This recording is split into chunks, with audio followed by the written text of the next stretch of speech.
نافرمان اولاد کو آگ کرنے کی شرعی حیثیت کیا ہے؟ محترم ناظرین کرام، انسان جب زندہ ہوتا ہے، تندرست اور صحت مند ہوتا ہے، تو جو کچھ اس کی ملکیت کے اندر ہوتا ہے نا، اسے اپنی مملوکہ چیز میں تصرف کرنے کا مکمل اختیار حاصل ہوتا ہے۔ اس کی تندرستی اور صحت کی حالت میں اس کی اولاد کا یا کسی بھی وارث کا کوئی حق نہیں ہوتا، اور جب انسان بیمار ہو جائے، موت کے آثار اس پر ظاہر ہو جائیں، مرنے کے قریب پہنچ جائے، تو پھر 1/3 سے زیادہ کا اختیار اس کا ختم ہو جاتا ہے۔ صرف 1/3 کی وصیت کر سکتا ہے، اور وہ بھی وارثوں کو نہیں کر سکتا، وارثوں کے علاوہ کسی اور کو وصیت کر سکتا ہے۔ اور جب انسان فوت ہو جاتا ہے تو پھر جو کچھ اس نے چھوڑا ہوا ہوتا ہے نا، ترکہ وراثت، اس سے مکمل طور پر بے اختیار ہو جاتا ہے، اس کا سارا اختیار اس سے ختم ہو جاتا ہے۔ پھر اس کے ترکہ میں، وراثت میں اللہ رب العالمین کا قانون چلتا ہے۔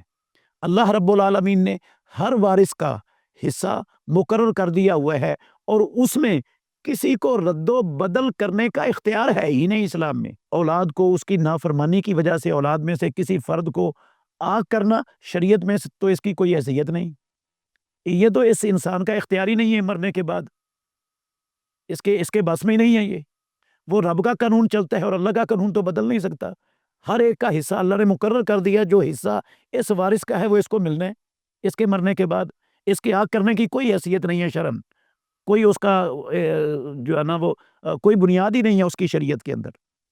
تو اگر اس کے دوسرے ورثاء اس جس کو آگ کیا گیا ہے، اس کے مورث کی وراثت میں سے اس کو نہیں دیتے، تو قیامت والے دن ان کو دینا پڑے گا، ایک ایک پائی کا حساب دینا پڑے گا، کیونکہ اللہ کی تقسیم میں تو کوئی رد و بدل نہیں کر سکتا۔ وہ اس کا حق غصب کر رہے ہیں، اور جو کسی کا حق غصب کرے اس کا حساب اللہ رب العالمین نے میدان معاشر میں قیامت میں دلوانا ہے ہر ایک کو۔ تو ایسی اولاد جو نافرمان ہو، ماں باپ پر لازم ہے کہ ان کو آگ کرنے کی بجائے انہیں نصیحت کریں، انہیں سمجھائیں، ان کی تربیت کرنے کی پوری کوشش کریں، انہیں کسی ایسے ادارے میں بھیجیں جو ان کی تربیت کر سکتا ہو، ایسے لوگوں سے ملوائیں، ایسے لوگوں سے نصیحت کروائیں جو ان کی نصیحت ان کو نصیحت کر سکتے ہیں۔ ممکن ہے یہ نافرمانی سے باز آ جائیں، یہ بہتر ہو جائیں، یہ اچھے ہو جائیں، ان کی اصلاح ہو جائے، یہ ممکن ہے۔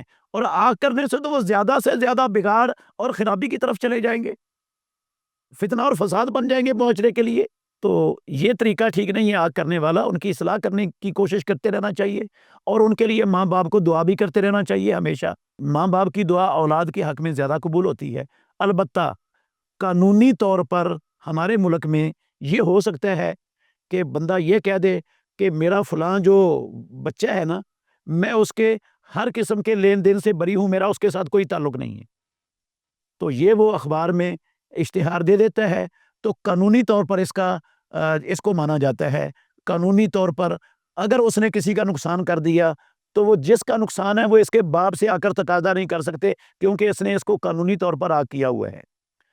وہ کہہ سکتا ہے کہ میں اس کے کسی فعل کا، کسی قول کا، کسی عمل کا میں ذمہ دار نہیں ہوں، تو اس کے ساتھ کوئی کسی قسم کا جو کرتا ہے وہ خود ذمہ دار ہے، یہ کہہ دے تو وہ قانونی طور پر اس کی حیثیت ہوتی ہے۔ شرعاً آگ کرنے کی کوئی حیثیت اسلام میں ہے ہی نہیں۔